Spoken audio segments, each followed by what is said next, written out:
मुख्यमंत्री आवास घेराव का यह कार्यक्रम भी ऐतिहासिक होने वाला। जोहार साथियों, इनकलाब साथियों, आपको सूचना मिल ही गई होगी, पिछले 25 दिनों से झारखंड राज्य के छात्रों द्वारा जो प्रोटेस्ट चल रहा था रांची के जयपाल सिंह मुंडा स्टेडियम में, उस प्रोटेस्ट की जो मांगे थी, जिनमें कुछ मांगों पर सहमति सरकार के द्वारा पूर्व में बन चुकी थी, लेकिन 2-3 महत्वपूर्ण बिंदु थे, मांगे थे, जिन पर सरकार की सहमति नहीं बन रही थी, जिसके कारण प्रोटेस्ट कंटिन्यू जारी था। और अभी सूचना मिली है, आज मुख्यमंत्री हेमंत सोरेन जी के नेतृत्व में कैबिनेट की बैठक में शेष जो मांगे थी, खासकर जो छात्रों की सबसे महत्वपूर्ण मांग रही, टीडीपीएल के द्वारा ली गई सारी परीक्षाएं उन्हें रद्द की जाए, जिस पर छात्र डटे थे, अड़े थे, अडिग थे। और फाइनली आधी रात छात्रों के पक्ष में, छात्रों की संघर्ष के पक्ष में झारखंड सरकार का फैसला होता है, मुहर लगती है और सारी मांगे जो शर्तों पर थी, जो चाहते थे छात्र, उन्हें पूर्ण कर लिया गया। तो चलिए, बहुत खुशी की बात है। झारखंड के छात्रों के लिए ऐतिहासिक दिन, उनकी एकता ने, उनकी चट्टानी एकता ने, संघर्ष ने, त्याग ने, बलिदान ने यह दिखलाया कि लोकतंत्र में आंदोलन का महत्व क्या होता है। कि जब किसी ने ठीक ही कहा है कि जब सड़कें सूनी हो जाए तो सदन आवारा हो जाता है। आज सड़कों पर छात्रों के आंदोलन ने उस कथन पर मुहर लगाई और इस जीत में, इस संघर्ष में सभी ने अपनी अपने स्तर से भूमिका दी। जिनकी भी भूमिका रही, उन सबों को एक साथ हुल जोहार, क्रांतिकारी जोहार। जैसा कि आप सभी जानते हैं, जैसे ही ये मामला प्रकाश में आया था, हमारे साथी, हमारे संघर्ष के साथी देवेंद्र जी, उदय मेहता जी, महेंद्र जी, प्रेम नायक जी समेत सभी लोग बापू वाटिका से आंदोलन को आरंभ कर चुके थे। उसी बीच 29 तारीख को जयपाल सिंह मुंडा स्टेडियम से अल्बर्ट एक्का चौक तक एक जोरदार मार्च का कॉल किया गया और उस कॉल में कई हजार की संख्या में छात्र जमा हुए। धीरे धीरे कारवां आगे बढ़ता गया, धीरे धीरे जन सैलाब जुड़ता गया।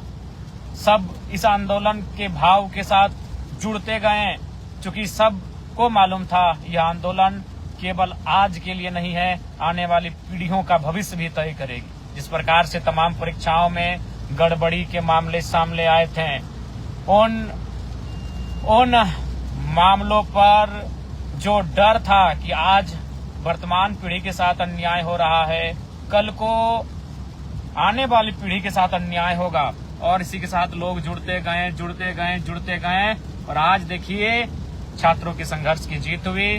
टीडीपीएल जैसी भ्रष्ट संस्था ने जितने भी परीक्षाएं ली हैं, उन सारी परीक्षाओं को स्थगित किया गया, रद्द किया गया। हालांकि मुझे कुछ अफसोस उन छात्रों के लिए भी है, मैं उनसे माफी भी मांगूंगा। व्यक्तिगत रूप से मैं उन छात्रों से, उन भाइयों से, उन बहनों से मैं माफी चाहूंगा जिन्होंने ईमानदारी पूर्वक परीक्षा को पास किया होगा। निसंदेह मैं मानता हूं 70-80% धांधली हुआ होगा, 70-80% सीटों को बेचा गया होगा, लेकिन 20-30% सीटें कई ऐसे प्रतिभाशाली छात्र छात्राएं होंगे जिन्होंने अपनी मेहनत से निकाला होगा। उनके लिए अफसोस है, शायद वो हमें माफ करे या ना करें, लेकिन मैं अपने स्तर से उनसे मैं माफी चाहूंगा। लेकिन जिन आज इसकी सारी जवाबदेही उन लोगों पर होती है जिन्होंने परीक्षाओं को, सीटों को बेचने का काम किया है। उन्हें इतनी कड़ी सजा हो कि भविष्य में कोई सीटों को ना बेचे। सीट बेचना सबसे जघन्य अपराध की श्रेणी में आना चाहिए। सरकारों को यह तय करना होगा, क्योंकि उनमें कई पीढ़ियां बर्बाद हो जाती हैं, लाखों के सपने टूट जाते हैं, बिखर जाते हैं, घर परिवार टूट जाते हैं, बिखर जाते हैं। इसलिए और साथ ही साथ पुनः आंदोलन के बारे में आपने देखा, सड़क से लेकर सदन तक अगर कोई मुखर रहा तो हमारे साथी रहे। सदन में मैं आवाज बनकर गया और हमारे साथी देवेंद्र जी, उनके संघर्ष को पूरे देश ने शीश झुकाया। देवेंद्र जी के नेतृत्व में जो हमारे संघर्ष के साथी महेंद्र जी, प्रेम नायक जी, कुश महतो जी और 2 दिन पहले उदय मेहता भी 4 साथियों के साथ भूख हड़ताल पर गए। तो कहीं ना कहीं जो उन्होंने संघर्ष ग्राउंड पर दिखाया, जो उन्होंने संघर्ष धरना स्थल पर दिखाया, सत्याग्रह पर दिखाया, बापू वाटिका में भींगते हुए दिखाया, जो संघर्ष उन्होंने विधानसभा घेराव के दौरान दिखाया, जो संघर्ष उन्होंने भूख हड़ताल पर दिखाया, उस संघर्ष को आज न्याय मिला और उस संघर्ष की आवाज को मैंने विधानसभा में बुलंद करने का काम किया। इकलौता विधायक जिन्होंने विधानसभा के अंदर, झारखंड विधानसभा के भीतर ये मुद्दा को उठाया था कि TDPL में द्वारा ली गई सारी परीक्षाएं, अभय तिवारी के नाम जिन जिन परीक्षाओं में संलिप्त, तो सारी परीक्षाओं को रद्द करते हुए सरकार इस पर कार्रवाई करें। तो चलिए आज सभी साथियों, ये और आपने भी जो कहावत है ना कि लड़ सकते हो तो लड़ो, अगर लड़ नहीं पा रहे हो तो तुम बोलो, बोल नहीं पा रहे हो तो लिखो, और अगर लिख नहीं पा रहे तो जो लोग लड़ रहे हैं, बोल रहे हैं, लिख रहे हैं, उनका साथ दो। क्योंकि सबने कहीं ना कहीं अपने स्तर से सहयोग किया, साथ दिया, सबों को धन्यवाद। और विशेषकर उन साथियों को जिन्होंने जो 25 दिनों से धरना स्थल पर डटे रहे, जो 25 दिनों पर जयपाल सिंह मुंडा स्टेडियम में डटे रहे, उन भाइयों को, उन बहनों को सबसे विशेष धन्यवाद, सबसे विशेष जोहार मेरा रहेगा साथियों। और साथ ही साथ अब के आंदोलन, खासकर जो जेनजी के समय में जो आंदोलन होंगे, यह आंदोलन अब कहीं न कहीं मूल रूप से शिक्षा, स्वास्थ्य और रोजगार पर बात करेंगे। छात्रों से संवाद करना होगा, छात्रों की मांगे माननी होगी, ये सरकारों को तय करना होगा। अब वो अपने समीकरण के भरोसे सत्ता में नहीं आएंगे, अब वह किसी भी समीकरण के भरोसे सत्ता में जो आने का ख्वाब देखते हैं, वह समीकरण के बदौलत नहीं आएंगे। अब उन्हें मुद्दों पे बात करनी होगी, उन्हें शिक्षा पर बात करना होगा, रोजगार पर बात करना होगा, फेयर एग्जाम पर बात करना होगा, पेपर लीक रोकने पर बात करना होगा, अच्छे से एग्जाम। तो साथियों, ये आप सबों के संघर्ष, आपकी दुआ की जीत है। और विशेषकर धरना स्थल पर जितने भी साथी डटे रहे, हालांकि बीच में 2 पंडाल बना, लेकिन मैंने सदैव कहा पंडाल 2 बने हैं, विचार एक हैं, मुद्दे एक हैं, मांग एक हैं और हम सबों की सहमति एक है। और फाइनली आज उसी सहमति, वही एकजुटता के कारण सरकार को हमारी मांगों को पूरी करनी पड़ी। पुनः मैं सभी का धन्यवाद, सभी को जोहार। और विशेषकर जो 25 दिनों से धरना स्थल पर डटे रहे, बने रहे, जिन्होंने आंधियां सही, जिन्होंने तूफान सहा, जिन्होंने गर्मियां सही, जिन्होंने भूख सहा, जिन्होंने प्यास सहा, जिन्होंने तकलीफ सहा, जिन्होंने घर वालों के आंसुओं को देखा और टूटने के बजाय, बिखरने के बजाय वो मजबूत होते गए, मजबूत होते गए, मजबूत होते गए और डटे रहें। उसी डटने का परिणाम है ये कि खड़ा हिमालय बता रहा है, डिगो ना आंधी पानी में, अविचल होकर डटे रहो सब संकट तूफानी में। और हर प्रकार के तूफानी से तूफानी परिस्थिति में भी हमारे साथी डटे रहें, उसी का ये परिणाम है। और साथ ही साथ विशेष धन्यवाद उन आंदोलनकारियों का जिन्होंने अन्न का त्याग कर दिया, जिनमें सबसे पहले देवेंद्र नाथ महतो जी का नाम आता है, जिन्होंने शुरुआत की हंगर स्ट्राइक की। हंगर स्ट्राइक की शुरुआत अगर किसी ने की तो देवेंद्र नाथ महतो जी ने की। उसके दूसरे दिन महेंद्र प्रसाद, प्रेम नायक और 2 नाम जुड़े। उसके बाद छात्रों की ओर से भी 4 नाम जुड़े, जिनमें हबीबा बहन, सविता बहन, राहुल क्रांति और पाल भाई रहे। उसके बाद कुश महतो भी जुड़े उस भूख हड़ताल की कड़ी में और 8 लोगों ने कंटिन्यू भूख हड़ताल किया। 8 लोग कंटिन्यू भूख हड़ताल पर रहे, जिन्होंने 12 दिन, 13 दिन, 14 दिन तक भूख हड़ताल किया, 15 दिन तक भूख हड़ताल किया। हालांकि बीच में महेंद्र जी, जिनके सीने में इन्फेक्शन होने के कारण उन्हें इलाज के लिए बाहर भेजा गया और केवल उनके ही भूख हड़ताल को तुड़वाने का कार्य किया, हम सबों ने अनुरोध करके किया। लेकिन बाकी 7 लोग लगातार भूख हड़ताल पर डटे रहे।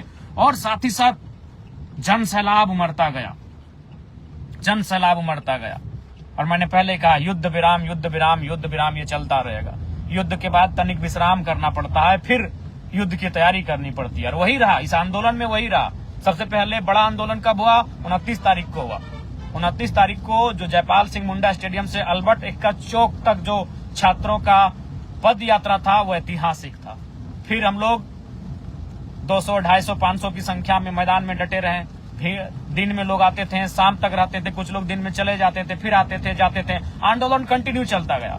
फिर बड़ा कॉल कब हुआ? 10 तारीख को विधानसभा घेराव की। विधानसभा घेराव जो लगभग 25-30 हजार की संख्या में छात्रों ने विधानसभा आवास को घेरा।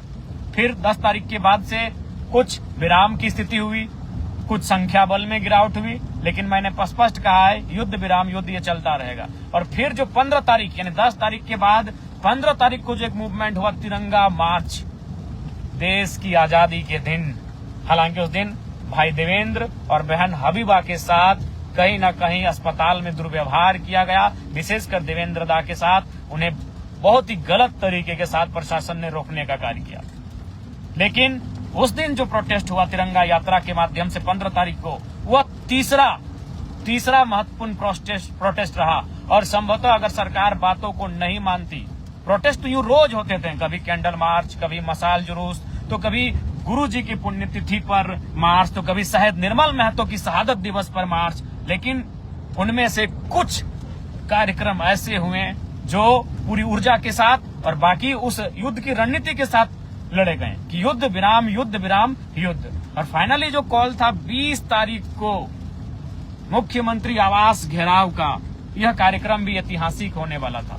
सभी छात्र तैयार थे, सभी अभिभावक तैयार थे कि इस बार जो रांची राजधानी में मुख्यमंत्री आवास का घेराव किया जाएगा, यह कार्यक्रम, यह घेराव भी ऐतिहासिक रहेगा, विधानसभा घेराव के तर्ज पर ऐतिहासिक रहेगा।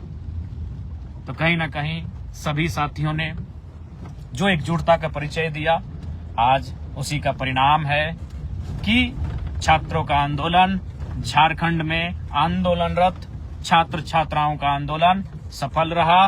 सरकार को मांगे माननी पड़ी।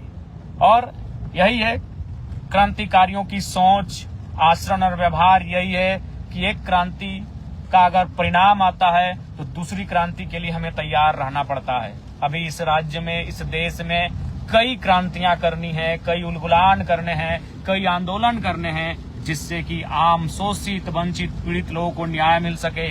देश की, राज्य की शैक्षणिक, स्वास्थ्य, तमाम व्यवस्थाओं को सुधार किया जा सके। इसके लिए पूरे देश को आगे आने वाले समयों में सत्ता से आंख मिलाकर कई प्रकार के आंदोलन करने होंगे, कई प्रकार के उलगुलान करने पर होंगे, कई प्रकार की क्रांतियों में सहभागिता देनी होगी। पुनः सभी साथियों को जोहार, होल जोहार। और स्पष्ट कहना चाहेंगे, झारखंड राज्य की सबसे छोटी पार्टी है, एकमात्र विधायक वाली पार्टी है, लेकिन हम लोग सदैव छात्रों के हित में, छात्रों के संघर्ष में, छात्रों के त्याग में फ्रंट पर आकर खड़े रहेंगे। चाहे सड़क हो या सदन हो, भूख हड़ताल हो या अनशन हो, धरना हो या सत्याग्रह हो, जेल जाना हो या लाठियों का सामना करना हो, फ्रंट पर लड़ने को हम सब तैयार हैं। और बस आप सबों की दुआएं, आपका समर्थन प्राप्त हो, यही अभिलाषा है। पुनः सभी आंदोलनकारी साथियों को जोहार, सभी साथियों को जोहार, हुल जोहार, इनकलाब जिंदाबाद, जय झारखंड, जोहार झारखंड।